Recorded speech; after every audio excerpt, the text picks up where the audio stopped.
Hello guys, myself Mohammad Jameel Khan.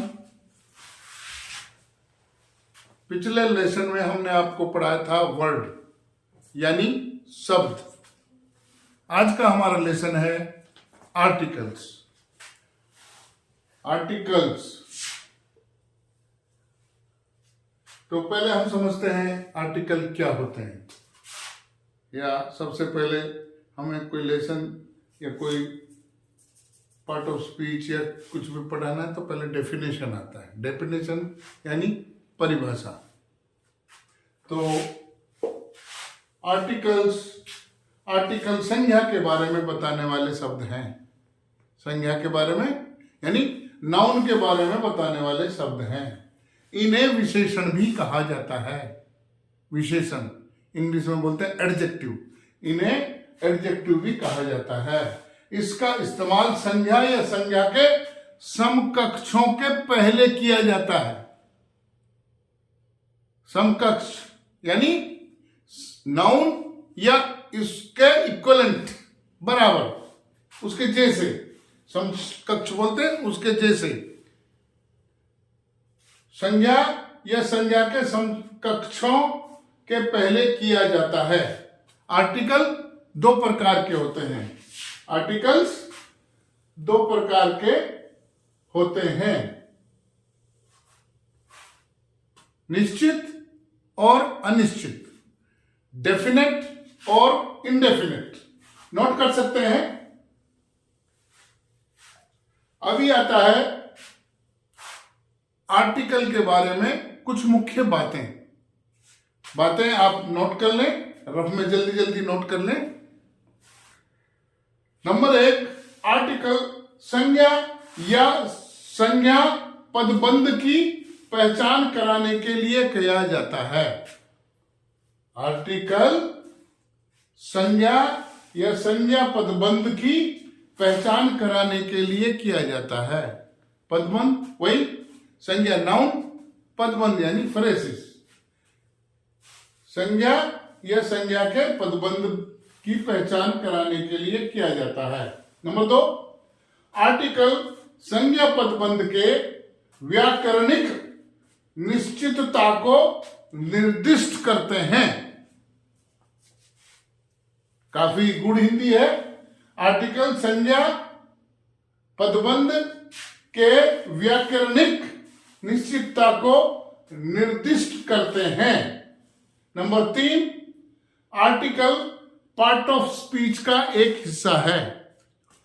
Part of speech अगले lesson में आएगा। अभी क्लास का स्टैंडर्ड छोटा है, इसीलिए हम अपने लक्ष्य से भटक जाएंगे। तो आज का हमको फोकस करना है आर्टिकल पर ही। आर्टिकल को डिटरमाइनर भी कहते हैं। आर्टिकल को डिटरमाइनर भी कहा जाता है।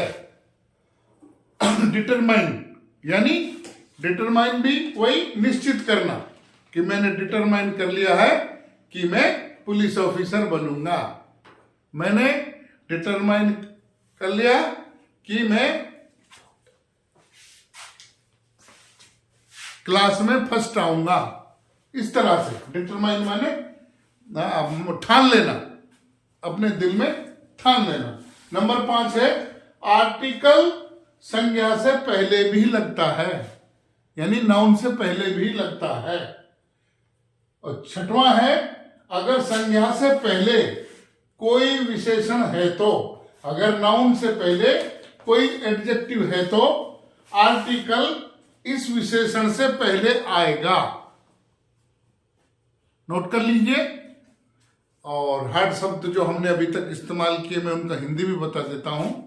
व्याकरणिक यानी ग्रामेटिकल, समझे? व्याकरणिक ग्रामेटिकल।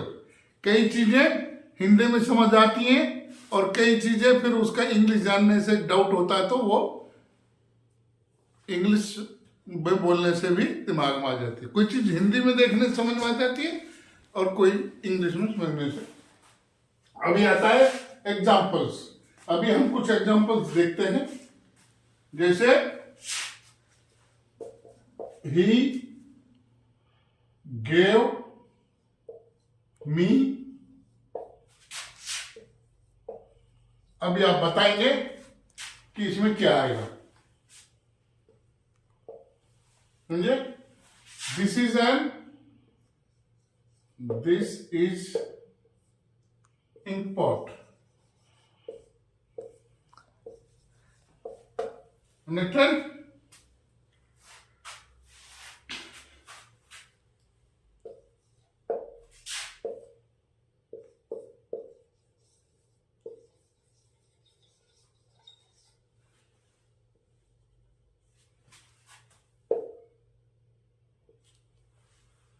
ताजमहल इज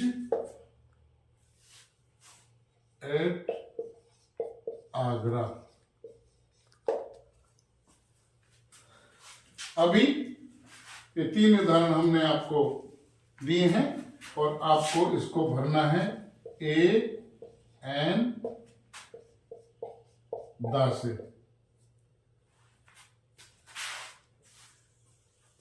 तो नोट करें, he gave me a pen, this is an ink pot। Taj Mahal है ये, तो क्या आएगा? मशहूर चीजों के लिए, प्रसिद्ध चीजों के लिए, हिस्टोरिकल बिल्डिंग्स के लिए, ऐतिहासिक धरोहर के लिए,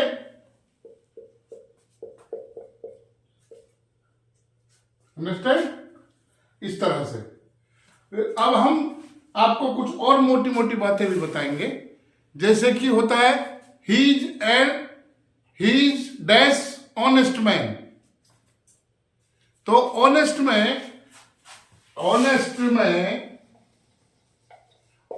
है, लेकिन इसकी साउंड नहीं आ रही है, ये ओ की साउंड आ रही है, ऑनेस्ट। तो इसके पहले हमें क्या लगाना होगा? वोवल की आवाज आ रही है, एन लगेगा। इसी प्रकार अगर आपको समझाने के लिए, जैसे कोई इंग्लिश का चीज है, इंग्लिश का कोई वर्ड है, उसमें सुनिश्चित करना है कि कौन सा आर्टिकल आएगा, तो उसको पहले हिंदी में बोल के आप देख सकते हैं। जैसे यूनिवर्सिटी,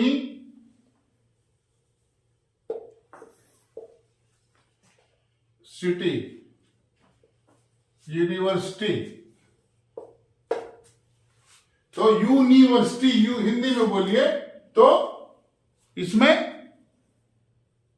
ए आएगा, यूनिवर्सिटी, क्योंकि यू ये अपना कॉन्सोनेंट है, कॉन्सोनेंट से पहले ए आएगा। इस प्रकार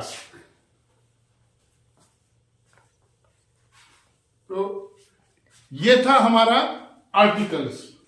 उम्मीद है आपको समझ में आया होगा। कोई डाउट है तो आप पूछ सकते हैं। डाउट घर नहीं लेके जाना, डाउट को यहीं क्लियर करके जाना।